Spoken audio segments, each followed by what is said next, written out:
What the haters talking about?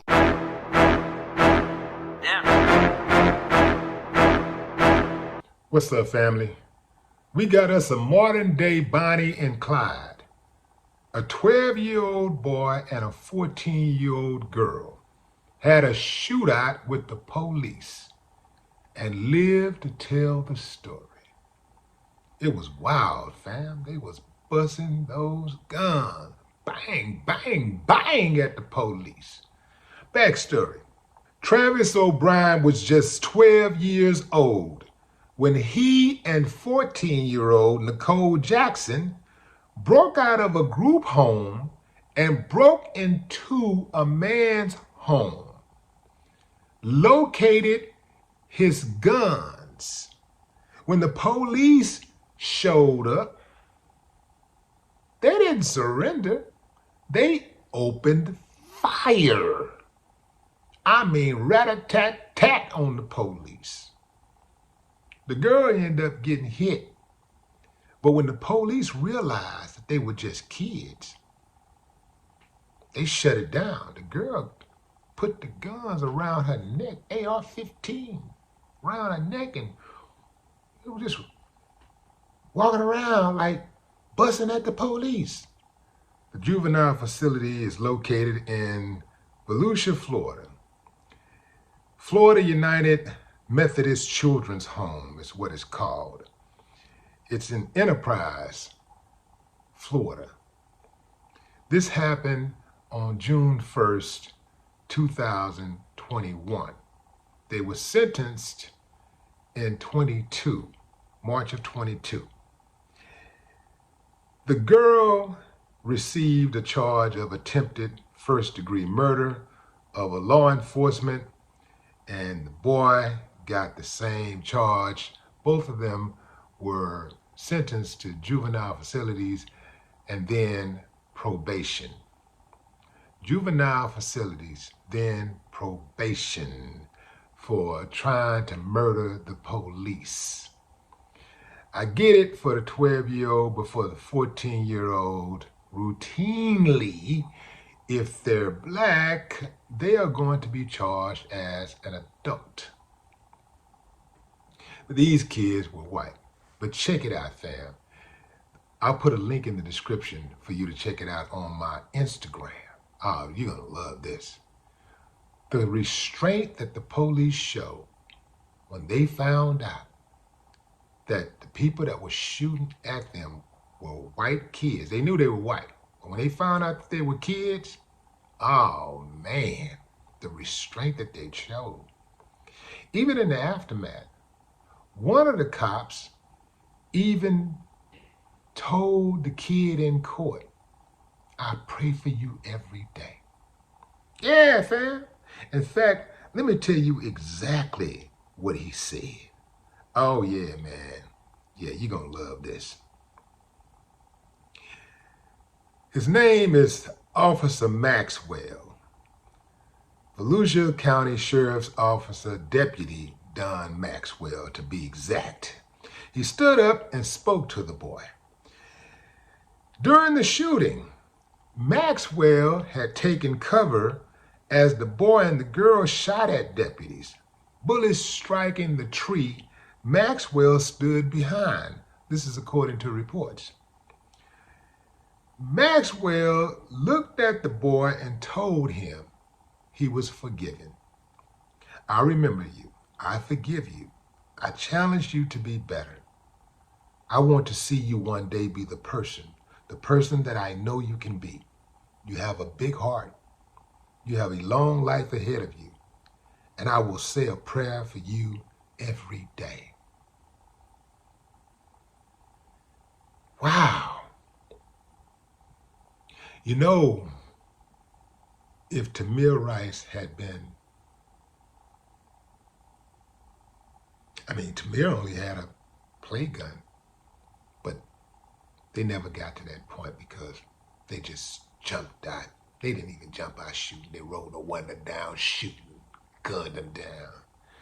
They could see he was a little kid, but they didn't care because he was black. That's right. I said it. Some of y'all love to say, well, you're always talking about race. You're always bringing race in it, because race is always in it in this country. So I'm not going to be silent so you can be comfortable. You don't like the narrative? You don't like me talking about this type of stuff? Do something about it other than complaining. Yeah, hold your law enforcement officials accountable.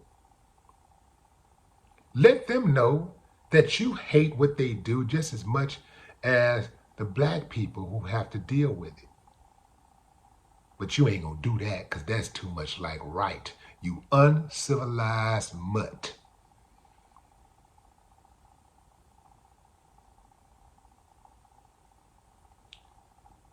They didn't give Tamir Rice that grace and countless of other black kids. And I'm gonna tell you something, I'm speaking directly to the black people who are watching this program. This is why we have to give our own kids more grace. We do. They ain't got no problem giving their kids grace. Oh man, check out some of the comments. I went on one of these sites that typically when anytime a black person do anything, they make comments like, oh, there they go again, 13% of the population committing 90% of the crimes, which we know is a lie. But you know, they like that narrative, so they spin it all day long. Oh, surprise, surprise, surprise, they can't follow the law. More criminals coming from that race. They say stuff like that, you know. And the trip part about it is that you can go on almost any platform and you see the same regurgitated comments, which lets you know that they're not critical thinkers. Check out some of the comments, fam. Oh, you're gonna love this. It's sad seeing young kids like this throw their entire lives away. He's lucky to be alive. The police don't know who's shooting at them. When they heard that children did it, they decided to work with them. I'm glad that he's going to get the help that he needs. Anger management is the most important key that should be in his treatment plan. His treatment plan? Not punishment plan, his treatment plan. We don't know how he ended up in that situation in foster care. We don't know much about his parents, and we don't know much about his history, so we can't really judge. But in reality, this needs to be nipped in the bud as soon as possible. Wow, the grace. I got more. Really, really sad to see, heartbreaking actually. Makes you think, what went so terribly wrong in these kids' lives for them to do this? Or any of these kids with these mass shootings or something like this. Living in group homes with at-risk kids, I can confirm I've seen stuff kind of like this. It's tragic that we can't get kids the help they need. Every gun owner should have a safe, and every child should have a parent who teaches them how to do the right thing. I hope this little boy finds his way in life. This is a sad situation all the way around. I'm so thankful none of the police were hurt. Not enough money in the world to pay me to be a cop. Thank you for your service. That ending when the police officer just sighed multiple times. You can tell he didn't want to hurt the kids, even though his life was in danger. This situation is just sad all over for all parties involved. Do you hear the compassion? Do you hear the grace? The forgiveness? The love? The care? What if those same people had that same energy for all kids. What if we take it further than that? What if when these type of atrocities happened, or these type of crimes happened, that all people in the United States didn't wait to see what color a person was before they passed judgment? And just what if they didn't pass judgment at all? What if they just had that compassion every time somebody committed a crime? This country would be a much better place. And I would dare say, because the people overall sentiments are loaded with compassion, perhaps the jails wouldn't be as full, because you wouldn't have politicians being rewarded for handing out government contracts to prisons. You wouldn't have police officers who are rewarded for writing tickets, locking people up, a court system rewarded, judges rewarded for handing out lengthy sentences. I wonder, wouldn't it be amazing?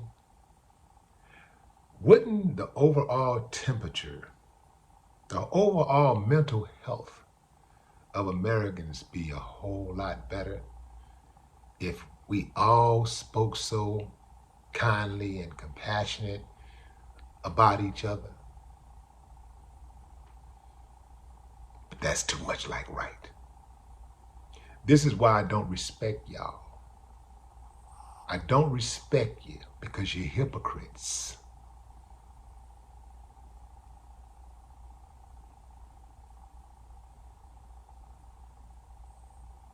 I don't respect you because you don't respect What the haters talking about?